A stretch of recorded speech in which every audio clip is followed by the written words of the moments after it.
내 집에서 꺼져! 민준아, 제발.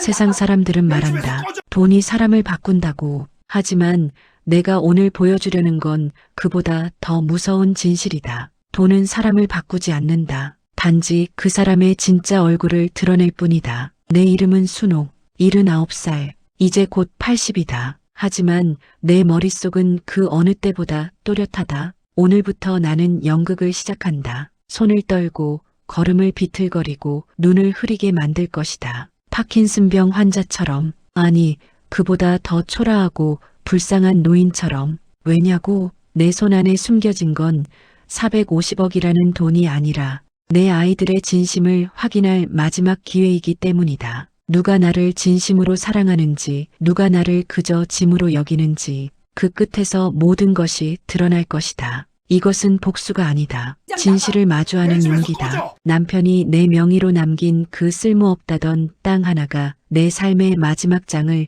이렇게 극적으로 만들어버렸다. 이 이야기는 단순한 가족사가 아니다. 배신과 감동, 후회와 용서가 한꺼번에 뒤섞인 인생사다.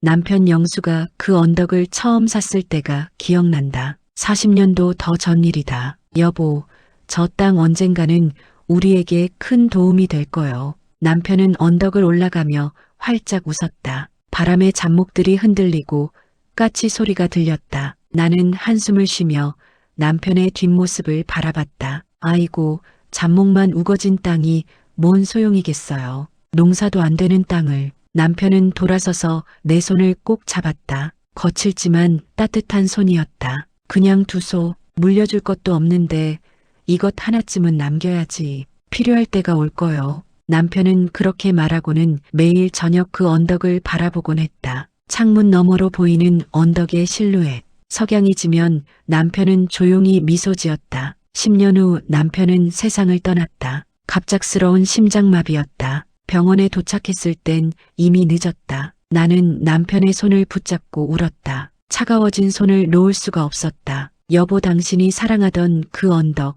내가 지킬게요. 약속해요. 장례를 치르고 아이들은 뿔뿔이 흩어졌다. 첫째 민준이는 서울로, 둘째 민호는 부산으로, 막내딸 혜은이만 가끔 시골집에 들렀다. 그 언덕은 남편의 그림자처럼 그대로 남아 있었다. 잡목만 무성하고 아무도 찾지 않는 쓸모없는 땅. 가끔 마을 사람들이 말했다. 그 땅 팔지 그래요? 세금만 나가잖아. 나는 고개를 저었다. 남편이 남긴 건데 그냥 둘래요. 그렇게 몇십 년이 흘렀다. 나는 혼자 시골집을 지켰다. 아침에 일어나 마당을 쓸고 텃밭에 상추를 심고 저녁엔 혼자 밥을 먹었다. 텔레비전 소리만이 집안을 채웠다. 그러던 어느 날 정부 직원들이 찾아왔다. 할머니, 이 지역이 개발구역으로 지정됐습니다. 보상금이 나와요. 나는 그들이 내민 서류를 받아들었다. 안경을 쓰고 천천히 읽어 내려갔다. 그리고 한 줄에서 멈췄다. 보상 금액 450억 원. 손에서 서류가 미끄러지듯 떨어졌다. 심장이 쿵쿵 뛰었다. 귀가 먹먹했다. 직원이 물었다. 할머니, 괜찮으세요? 나는 고개를 끄덕였다. 하지만 머릿속은 하얗게 비어 있었다. 450억. 상상도 할 수 없는 돈이었다. 그날 밤 나는 남편의 영정 앞에 앉았다. 촛불을 켜고 눈을 감았다.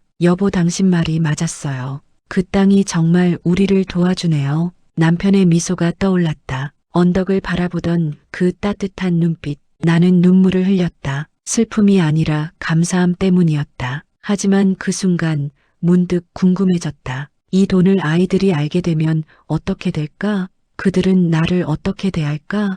그때 머릿속에 한 가지 계획이 떠올랐다. 위험하지만 필요한 계획. 나는 천천히 고개를 끄덕였다. 좋아, 이번 기회에 확인해보자. 누가 진심인지. 일주일 후 나는 거울 앞에 섰다. 그리고 천천히 나를 변화시키기 시작했다. 머리를 헝클어뜨리고 낡은 외투를 걸쳤다. 신발은 일부러 해진 것으로 골랐다. 손톱 밑에 흙을 조금 묻혔다. 거울 속 나는 초라했다. 마치 홀로 사는 노인이 스스로를 돌보지 못하는 것처럼. 나는 지팡이를 짚고 천천히 걸었다. 다리를 약간 떨리게 하고 허리를 더 구부렸다. 파킨슨병 환자의 움직임을 흉내냈다. 거울을 다시 봤다. 완벽했다. 첫째 민준이 집은 서울 강남에 있었다. 고층 아파트, 현관문 앞에 서자 긴장감이 밀려왔다. 나는 심호흡을 하고 초인종을 눌렀다. 며느리 수진이가 문을 열었다. 그녀의 얼굴에 놀람이 스쳤다. 어머니, 어떻게 여기까지 왜 이렇게 초라하세요? 나는 약하게 미소 지었다. 목소리도 일부러 떨리게 만들었다. 수진아, 몸이 좀 안 좋아서 며칠만 여기 있어도 될까? 수진이는 잠시 망설이다가 문을 열어줬다. 하지만 그녀의 눈빛은 불편함으로 가득했다. 거실로 들어서자 민준이가 소파에 앉아 노트북을 보고 있었다. 그는 고개도 돌리지 않았다. 엄마, 왜 갑자기 왔어요? 나는 천천히 소파에 앉았다. 손을 떨며 지팡이를 옆에 세웠다. 민준아, 엄마 혼자 있으니까 너무 힘들더라. 몸도 안 좋고. 민준이는 여전히 화면만 바라봤다. 그리고 차갑게 말했다. 엄마, 요양원 알아보시는 게 어때요? 거기가 훨씬 편하실 거예요. 가슴이 철렁했다. 요양원. 내 아들이 나에게 요양원을 권하다니. 하지만 나는 감정을 숨겼다. 오히려 더 약하게 웃었다. 그래, 알아볼게. 수진이가 부엌에서 나오며 작은 목소리로 말했다. 어머님, 죄송한데 우리도 형편이 그렇게 좋지 않아서요. 너무 오래 계시면 좀 부담스러워요. 나는 고개를 끄덕였다. 눈가에 눈물 한 방울을 흘렸다. 진짜 눈물이었다. 슬픔 때문이 아니라 실망 때문이었다. 알았어, 미안하구나. 그날 밤 나는 작은 방에 누워 천장을 바라봤다. 민준이의 차가운 목소리가 귓가에 맴돌았다. 요양원. 그 단어가 가슴을 짓눌렀다. 이 아이가 나를 이렇게 생각하는구나. 나는 눈을 감았다. 계획대로였다. 하지만 마음 한구석이 무너지는 느낌이었다. 바로 민준이 집을 나와 부산으로 향했다. 둘째 민호의 집이었다. 이번에는 더 초라하게 꾸몄다. 외투는 더 낡은 것으로 머리는 더 헝클어뜨렸다. 얼굴에는 피곤함을 가득 담았다. 민호의 집은 오래된 빌라 3층에 있었다. 계단을 오르며 일부러 헉헉거렸다. 다리를 떨며 천천히 올라갔다. 초인종을 누르자 며느리 지영이가 문을 열었다. 그녀는 깜짝 놀라며 뒤로 물러섰다. 어머님, 무슨 일이세요? 왜 이렇게 오셨어요? 나는 약하게 웃으며 말했다. 지영아, 몸이 안 좋아서 잠깐만 쉬었다 가도 될까? 지영이는 민호를 불렀다. 민호가 나왔을 때 그의 얼굴은 당황스러움으로 가득했다. 엄마, 왜 여기까지 오셨어요? 나는 지팡이를 짚고 거실로 들어갔다. 하지만 민호는 문 앞에 서서 팔짱을 꼈다. 엄마, 솔직히 말할게요. 우리도 형편이 어려워요. 애들 학원비에 대출 이자에 도저히 엄마를 모실 여유가 없어요. 나는 천천히 고개를 들었다. 민호의 눈을 바라봤다. 그 눈엔 미안함조차 없었다. 그저 귀찮음만 가득했다. 그래, 알았어. 엄마가 짐이 되는구나. 민호는 대꾸하지 않았다. 지영이가 조심스럽게 말했다. 어머님, 형님 집이나 혜은이 집으로 가보시는 게. 나는 일어섰다. 손이 떨렸다. 이번엔 연기가 아니라 진짜 떨림이었다. 그래, 갈게. 문을 나서며 뒤를 돌아봤다. 민호는 이미 안으로 들어가고 있었다. 나는 계단을 천천히 내려갔다. 한 걸음 한 걸음이 무거웠다. 두 아들 모두 날 원하지 않는구나. 가슴이 무너졌다. 하지만 동시에 마음속 깊은 곳에서 계획이 더 확고해졌다. 이제 마지막 한 명이 남았다. 막내딸 혜은이. 혜은이 집은 시골 근처 작은 도시에 있었다. 허름한 다세대 주택이었다. 나는 초인종을 누르기 전에 잠시 망설였다. 혜은이도 나를 거부하면 그 생각만으로도 가슴이 먹먹했다. 하지만 나는 초인종을 눌렀다. 문이 열리자 혜은이의 얼굴이 보였다. 그 순간 혜은이의 눈이 커졌다. 엄마, 왜 이제 왔어? 연락도 없이. 혜은이는 내 손을 잡고 안으로 끌어들였다. 그 손은 따뜻했다. 오빠들의 차가운 눈빛과는 너무 달랐다. 혜은아, 엄마가 혼자 있으니까 힘들더라. 몸도 안 좋고. 혜은이는 내 얼굴을 자세히 들여다봤다. 그리고 눈물을 흘렸다. 엄마, 왜 이렇게까지 초라하게 다니셔? 오빠들한테 갔다 왔어? 나는 고개를 끄덕였다. 혜은이는 내 손을 꼭 잡았다. 엄마, 이제 걱정 마. 여기서 나랑 살자. 내가 돌봐줄게. 그 말에 눈물이 터져 나왔다. 이번엔 연기가 아니었다. 진짜 눈물이었다. 혜은아 고맙다. 혜은이는 나를 작은 방으로 안내했다. 깨끗한 이불을 펴고 따뜻한 차를 끓여줬다. 그리고 내 옆에 앉아 손을 잡았다. 엄마, 힘들었지? 이제 괜찮아. 내가 있잖아. 나는 혜은이의 손을 바라봤다. 거칠고 작은 손이었다. 하지만 그 손에서 진심이 느껴졌다. 이 아이만큼은 진심이구나. 그날 밤 나는 마음속으로 결심했다. 모든 것을 혜은이에게 주겠다고. 450억 전부를. 일주일 후 나는 혜은이 몰래 변호사 사무실을 찾았다. 시내 한복판에 있는 작은 사무실이었다. 어서 오세요, 할머니. 무슨 일로 오셨나요? 변호사는 젊은 남자였다. 나는 가방에서 서류를 꺼냈다. 유언장을 작성하고 싶어요. 변호사는 고개를 끄덕이며 펜을 들었다. 재산이 얼마나 되시나요? 450억 원입니다. 변호사의 손이 멈췄다. 그는 천천히 고개를 들어 나를 바라봤다. 450억 원이요? 나는 조용히 고개를 끄덕였다. 네. 그리고 그 모든 것을 막내딸에게 주고 싶어요. 변호사는 잠시 말을 잃었다가 조심스럽게 물었다. 아드님들은요? 나는 창밖을 바라봤다. 햇살이 눈부셨다. 아들들은 내가 아플 때 나를 외면했어요. 하지만 막내딸은 내 손을 잡아줬어요. 그게 전부예요. 변호사는 천천히 고개를 끄덕이며 서류를 작성하기 시작했다. 알겠습니다. 유언장을 작성하겠습니다. 서류에 서명하는 동안 손이 떨렸다. 하지만 그 떨림은 후회가 아니었다. 확신이었다. 나는 펜을 놓고 깊게 숨을 쉬었다. 감사합니다. 사무실을 나서며 하늘을 올려다봤다. 구름 한 점 없이 맑았다. 남편의 얼굴이 떠올랐다. 여보, 내가 제대로 하고 있는 거 맞죠? 바람이 불었다. 마치 남편의 대답처럼 느껴졌다. 한 달 후 개발 소식이 뉴스에 나왔다. 지역 개발로 주민들에게 대규모 보상금 지급 예정. 일부 주민은 수백억 원대 보상을 받을 것으로. 그날 저녁 민준이에게서 전화가 왔다. 엄마, 뉴스 봤어요? 엄마 땅이 개발 지역이래요. 목소리에 흥분이 가득했다. 나는 조용히 대답했다.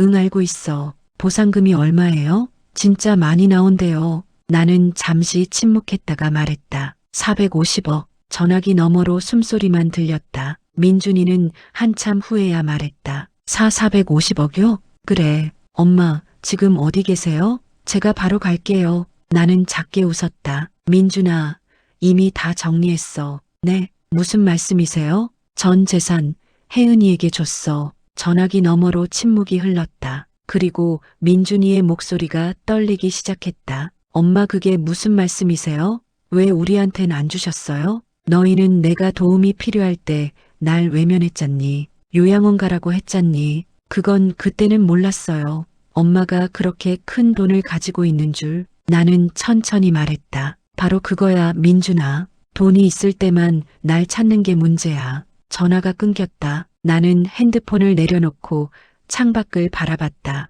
별이 빛나고 있었다. 다음 날 민준이와 민호가 함께 혜은이 집으로 찾아왔다. 초인종이 요란하게 울렸다. 혜은이가 문을 열자 두 오빠가 거칠게 안으로 들어왔다. 엄마, 도대체 왜 그러세요? 민준이의 얼굴은 붉게 상기되어 있었다. 민호도 마찬가지였다. 나는 소파에 조용히 앉아 있었다. 더 이상 떨지 않았다. 더 이상 초라하지 않았다. 나는 그들을 똑바로 바라봤다. 왜 왔니? 엄마, 450억을 왜 혜은이한테만 주셨어요? 우리도 아들이잖아요. 나는 천천히 차를 한 모금 마셨다. 너희가 아들이라는 걸 내가 언제 잊은 적 있니? 그럼 왜 우리한텐 한 푼도 안 주셨어요? 나는 컵을 내려놓고 두 아들을 번갈아 봤다. 민준아, 민호야. 내가 너희 집에 갔을 때 기억나니? 내가 얼마나 초라했는지, 얼마나 도움이 필요했는지. 두 아들은 입을 다물었다. 너희는 나를 짐으로 봤어.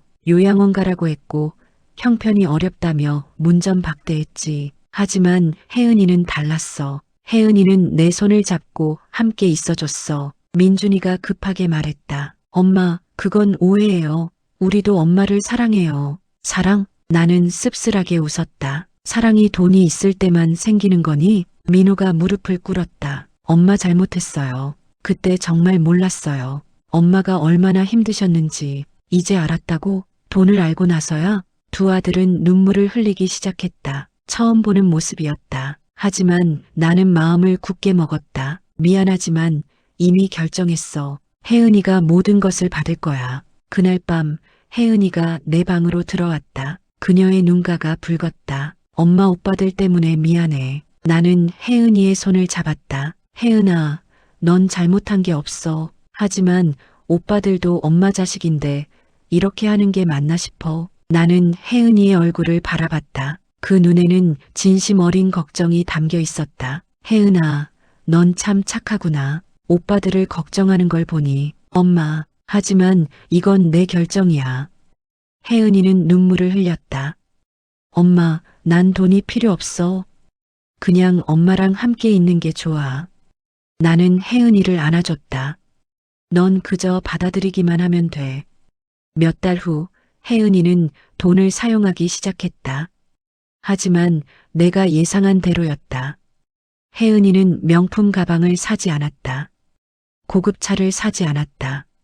대신 그녀는 시골 마을에 복지 케어센터를 지었다. 엄마, 이거 봐.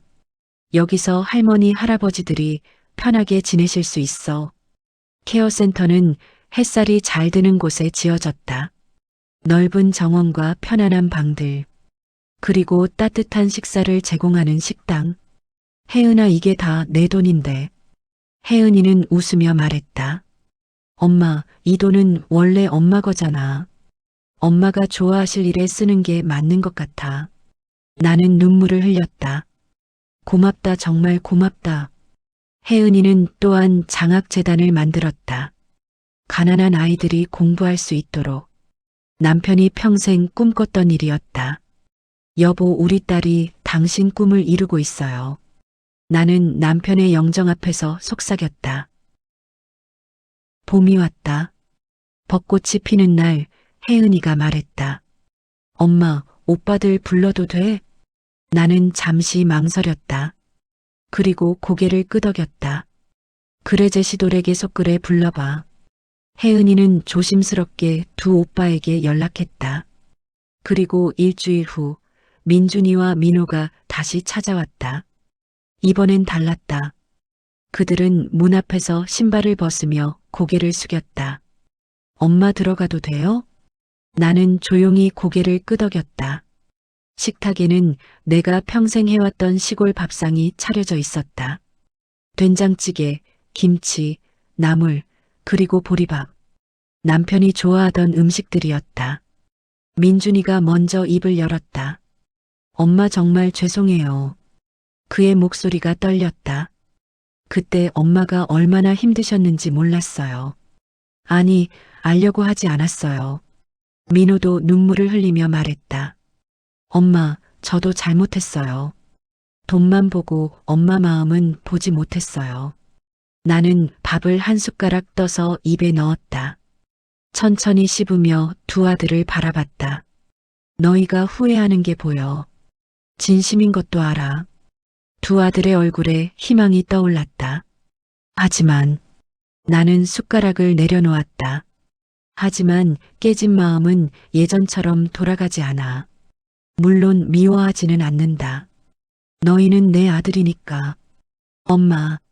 하지만 신뢰는 한번 깨지면 다시 쌓는데 시간이 필요해. 그걸 너희가 이해해줬으면 좋겠어. 민준이가 고개를 끄덕였다. 네, 엄마. 저희가 평생 노력할게요. 혜은이가 조용히 말했다. 오빠들, 엄마는 돈 때문에 화나신 게 아니야. 진심을 몰라줘서 서운하셨던 거야. 민호가 눈물을 닦으며 말했다. 알아, 이제 알았어. 그날 우리는 오랜만에 함께 밥을 먹었다. 어색했지만 그 어색함 속에 조금씩 따뜻함이 스며들었다. 식사를 마치고 민준이가 조심스럽게 물었다. 엄마, 저희가 가끔 찾아뵈도 돼요? 나는 창밖을 바라봤다. 벚꽃잎이 바람에 흩날리고 있었다. 그래, 오너라. 하지만 돈 때문이 아니라 진심으로 와야 한다. 네, 엄마. 약속할게요. 혜은이가 만든 케어센터가 문을 열었다. 이름은 영수의 집이었다. 남편의 이름을 따서 지은 것이다. 개소식 날 많은 노인들이 찾아왔다. 혼자 사는 할머니들, 자식들에게 외면당한 할아버지들, 나와 비슷한 처지의 사람들이었다. 어서 오세요. 여기가 이제 여러분의 집입니다. 혜은이가 밝게 웃으며 말했다. 나는 그 모습을 보며 눈시울이 뜨거워졌다. 한 할머니가 내게 다가왔다. 순옥 씨 아니에요? 오래간만이네요. 마을에서 함께 살던 정자 할머니였다. 정자 씨 여기 어떻게? 아들이 서울 가면서 나 혼자 두고 갔어. 외롭게 지내다가 이 소식 듣고 왔지. 정자 할머니의 눈가가 붉어졌다. 근데 순옥 씨는 복 많아. 딸이 이렇게 효자네. 나는 혜은이를 바라봤다. 그녀는 노인들과 이야기하며 환하게 웃고 있었다. 그래, 나는 정말 복 많아. 케어센터 정원에는 남편이 좋아하던 꽃들이 심어져 있었다. 코스모스, 채송화, 그리고 해바라기. 바람이 불면 꽃들이 춤을 췄다. 여보 보고 있어요? 우리 딸이 당신 마음을 이어가고 있어요. 나는 하늘을 올려다보며 속삭였다. 몇 달 후 민준이가 케어센터를 찾아왔다. 그의 손에는 작은 상자가 들려 있었다. 엄마, 이거 드릴 게 있어요. 상자를 열자 낡은 사진들이 나왔다. 어린 시절 우리 가족 사진이었다. 이거 집 정리하다가 찾았어요. 엄마가 우리 키우시느라 얼마나 고생하셨는지 이 사진들 보면서 다시 깨달았어요. 사진 속에는 젊은 내가 있었다. 아이들을 안고 웃고 있는 모습, 남편과 함께 밭에서 일하던 모습. 민준아, 엄마, 저 정말 후회해요. 엄마가 힘드실 때 곁에 없었던 거 평생 후회할 거예요. 민준이는 무릎을 꿇고 내 손을 잡았다. 용서해 주세요. 그리고 기회를 주세요. 제가 다시 아들 노릇하게요. 나는 민준이의 손을 바라봤다. 그 손은 따뜻했다. 예전처럼. 일어나라. 무릎 꿇을 필요 없어. 엄마. 하지만 약속해라. 앞으로는 돈이 아니라 마음으로 날 대하겠다고. 약속할게요, 엄마. 민준이는 그날부터 매주 케어센터를 찾아왔다. 노인들과 이야기하고 정원을 가꾸고 봉사활동을 했다. 그의 얼굴에서 진심이 느껴졌다. 민호는 민준이보다 더 오래 걸렸다. 그는 석 달 동안 연락이 없었다. 그러던 어느 날 밤 빗소리가 들렸다. 누군가 문을 두드렸다. 누구세요? 혜은이가 문을 열자 민호가 서 있었다. 온몸이 비에 젖어 있었다. 엄마 저예요. 민호는 현관에 주저앉았다. 그리고 울기 시작했다. 엄마 저 진짜 잘못했어요. 매일 밤 잠이 안 와요. 엄마 얼굴이 계속 떠올라요. 나는 수건을 가져다가 민호의 머리를 닦아줬다. 일어나. 감기 걸리겠다. 엄마 저 용서받을 자격도 없는 거 알아요. 하지만 제발 한 번만 기회를. 민호의 목소리는 절규에 가까웠다. 민호야. 나는 그의 어깨를 잡았다. 넌 여전히 내 아들이야. 그걸 잊지 마라. 엄마. 하지만 진심은 말이 아니라 행동으로 보여주는 거야. 알겠니? 민호는 고개를 끄덕였다. 네, 엄마. 보여드릴게요. 평생 보여드릴게요. 그날 이후 민호는 변했다. 그는 케어센터에서 허드렛 일을 자청했다. 청소하고 설거지하고 노인들의 말벗이 되어줬다. 어느 날 민호가 말했다. 엄마, 저 이제야 알았어요. 진짜 행복이 뭔지. 뭔데? 누군가를 진심으로 돌보는 거요. 돈이 아니라요. 나는 민호의 어깨를 토닥였다. 그래, 이제야 알았구나. 1년이 흘렀다. 케어센터는 지역의 명물이 되었다. 많은 노인들이 찾아왔고 자원봉사자들도 늘어났다. 봄에는 정원에 꽃이 피고 여름에는 나무 그늘 아래서 노인들이 이야기를 나눴다. 가을에는 단풍이 물들고 겨울에는 따뜻한 난로 앞에서 차를 마셨다. 민준이와 민호는 매주 찾아왔다. 때로는 자식들을 데리고 오기도 했다. 할머니, 제가 오늘 학교에서 칭찬받았어요. 민준이의 딸 지우가 뛰어오며 말했다. 그래, 우리 지우 대견하네.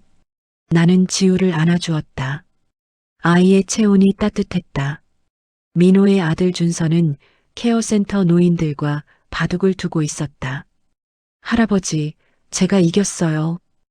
허허, 우리 준서 실력이 늘었구먼. 아이들의 웃음소리가 케어센터에 가득했다. 나는 그 소리를 들으며 행복했다. 혜은이가 내 옆에 앉았다. 엄마, 행복해요? 응, 정말 행복해. 오빠들도 많이 변했죠? 나는 고개를 끄덕였다. 사람은 변할 수 있어. 깨달음이 있으면. 혜은이는 내 손을 잡았다. 엄마 덕분에 우리 가족이 다시 뭉쳤어요. 아니야.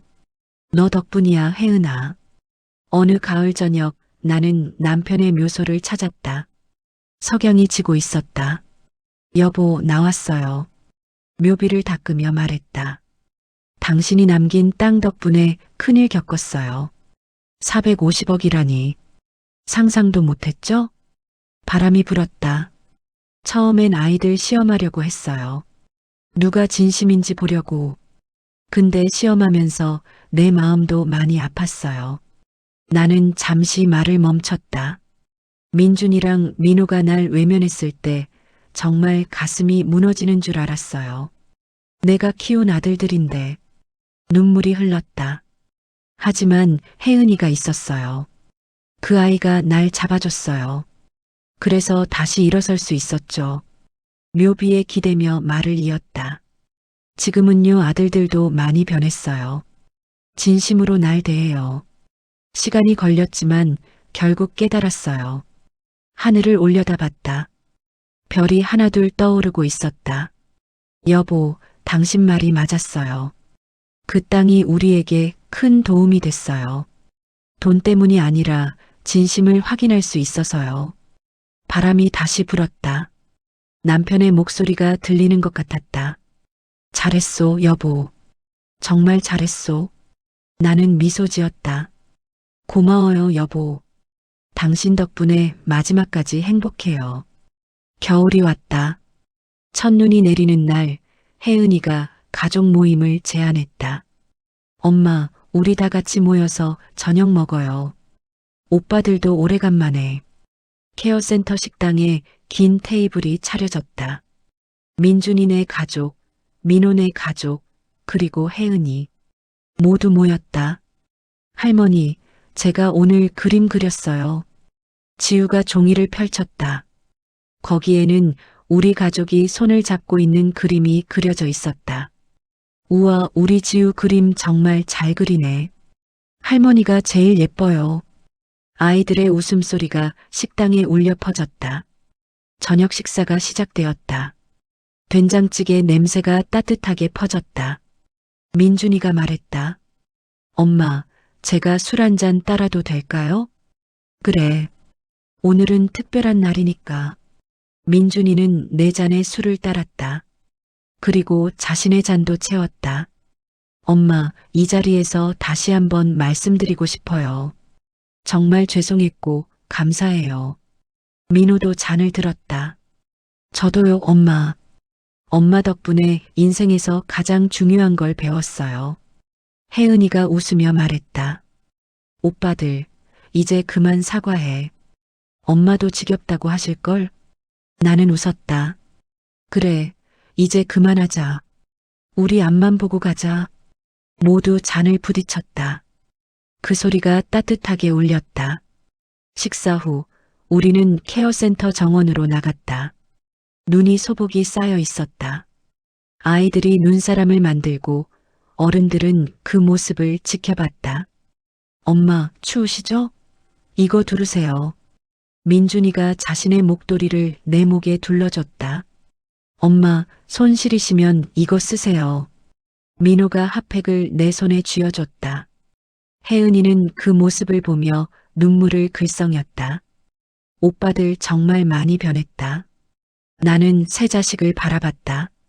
민준이, 민호, 혜은이. 모두 내가 낳고 키운 아이들이었다. 너희들 덕분에 엄마가 행복해. 정말이야. 그날 밤 눈은 계속 내렸다. 하얀 눈이 세상을 덮었다. 마치 모든 상처를 덮어주는 것처럼 나는 지금 이 글을 쓰고 있다. 마지막 기록으로 내 삶은 평범했다. 남편과 함께 밭을 일구고 아이들을 키우고 소박하게 살았다. 하지만 말년에 예상치 못한 일이 일어났다. 450억이라는 돈. 그 돈은 내 삶을 뒤흔들었다. 처음엔 두려웠다. 돈이 가족을 망칠까봐. 하지만 그 걱정은 반만 맞았다. 돈은 사람을 망치지 않았다. 단지 사람의 진심을 드러냈을 뿐이었다. 아들들은 처음엔 나를 외면했다. 그때는 정말 가슴이 아팠다. 내가 키운 아이들이 날 짐으로 여긴다는 게 믿기지 않았다. 하지만 시간이 지나면서 그들도 깨달았다. 돈보다 중요한 게 있다는 걸. 진심이 얼마나 소중한지. 딸 혜은이는 처음부터 끝까지 변하지 않았다. 그 아이의 진심이 나를 지탱해줬다. 지금은 세 자식 모두 내 곁에 있다. 진심으로 이 이야기를 읽는 누군가에게 말하고 싶다. 돈은 중요하다. 하지만 돈보다 중요한 건 사람의 마음이다. 진심은 돈으로 살 수 없다. 진심은 시간과 행동으로 증명되는 것이다. 내가 아들들을 시험한 건 잔인했을지 모른다. 하지만 그 시험을 통해 우리 가족은 더 단단해졌다. 상처도 있었다. 눈물도 많이 흘렸다. 하지만 결국 우리는 진심으로 서로를 마주할 수 있게 됐다. 남편 영수가 남긴 그 땅. 쓸모없다고 생각했던 그 땅이 우리 가족에게 가장 큰 선물을 줬다. 돈이 아니라 깨달음을, 진심의 무게를. 나는 이제 80이 다 되어간다. 남은 시간이 많지 않을지도 모른다. 하지만 후회는 없다. 내 선택이 옳았다고 믿는다. 혜은이에게 모든 걸 준 것, 아들들에게 깨달음의 기회를 준 것, 케어센터를 만든 것, 모든 게 의미 있었다. 마지막으로 남편에게 말하고 싶다. 여보, 당신이 남긴 땅 덕분에 우리 가족이 진짜 가족이 됐어요. 고마워요. 그리고 사랑해요. 이것은 내 삶의 마지막 기록이다. 순옥, 79. 아니, 이제 곧 80. 돈보다 강한 건 진심이라는 걸 증명한 할머니의 이야기. 이 이야기가 누군가에게 위로가 되길, 누군가에게 용기가 되길, 그리고 누군가에게 깨달음이 되길 바란다. 진심은 눈에 보이지 않는다. 하지만 가장 강하다. 그것이 내가 평생 배운 가장 큰 교훈이다. 끝. 세상에서 가장 값진 유산은 돈이 아니라 진심이다.